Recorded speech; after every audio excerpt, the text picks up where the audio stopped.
جیسا کہ ہم نے اکثر سنا کرتے ہیں کہ فلاں جگہ پر فلاں شخص زندہ ہو گیا، اس نے مرنے کے بعد کا حال سنایا اور پھر مر گیا۔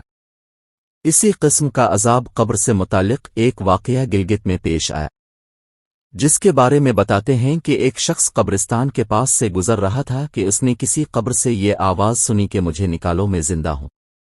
جب ایک دو مرتبہ اس نے آواز سنی تو اس نے یہ سمجھا کہ یہ میرا وہم ہے، لیکن جب مسلسل اس نے یہ آواز سنی تو اس کو یقین ہونے لگا۔ چنانچہ قریب میں ایک بستی تھی، وہ شخص اس میں آیا اور لوگوں کو اس آواز کے بارے میں بتا کر کہا کہ تم بھی چلو اور اس آواز کو سنو۔ چنانچہ کچھ لوگ اس کے ساتھ آئے، انہوں نے بھی یہی آواز سنی اور سب نے یقین کر لیا کہ واقعی یہ آواز قبر سے آ رہی ہے۔ اب یقین ہونے کے بعد ان لوگوں کو مسئلہ پوچھنے کی فکر ہوئی کہ پہلے علماء سے یہ مسئلہ معلوم کرو کہ قبر کھولنا جائز ہے یا نہیں۔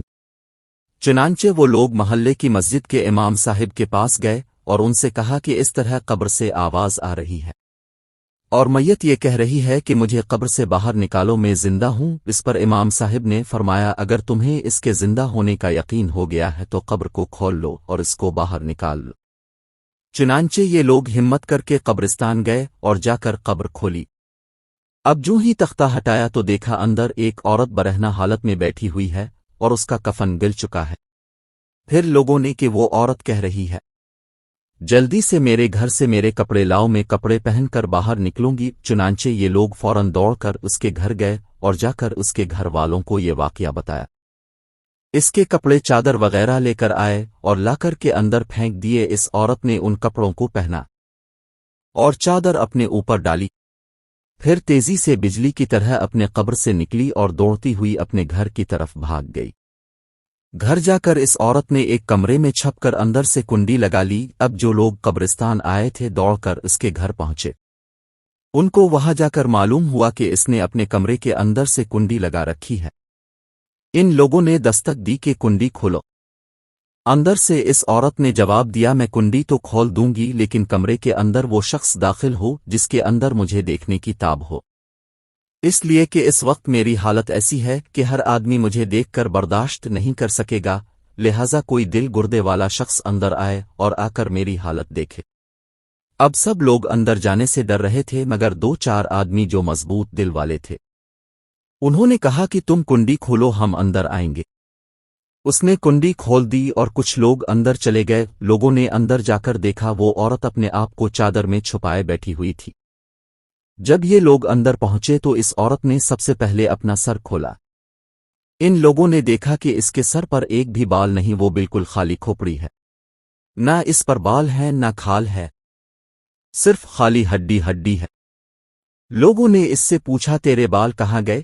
اس عورت نے جواب دیا کہ جب میں زندہ تھی تو ننگے سر گھر سے باہر نکلا کرتی تھی، پھر مرنے کے بعد جب میں قبر میں لائی گئی تو فرشتوں نے میرا ایک ایک بال نوچا اور اس نوچنے کے نتیجے میں بال کے ساتھ کھال بھی نکل گئی۔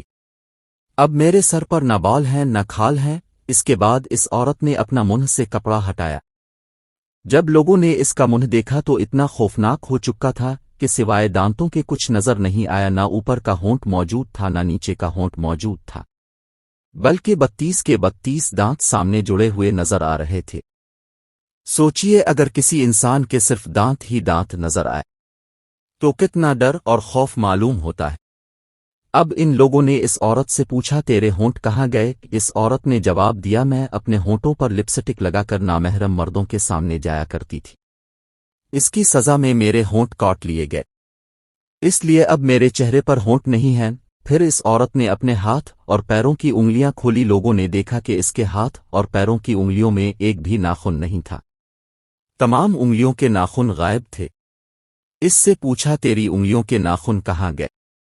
اس عورت نے جواب دیا ناخن پالش لگانے کی وجہ سے میرا ایک ناخن کھینچ لیا گیا، چونکہ میں یہ سارے کام کر کے گھر سے باہر نکلا کرتی تھی، اس لیے جیسے ہی میں مرنے کے بعد قبر میں پہنچی تو میرے ساتھ یہ معاملہ کیا گیا اور مجھے یہ سزا ملی کہ میرے سر کے بال بھی نوچ دیے گئے، میرے ہونٹ بھی کاٹ دیے گئے اور ناخن بھی کھینچ لیے گئے۔ اتنی باتیں کرنے کے بعد وہ بے ہوش ہو گئی اور مردہ بے جان ہو گئی جیسے لاش ہوتی۔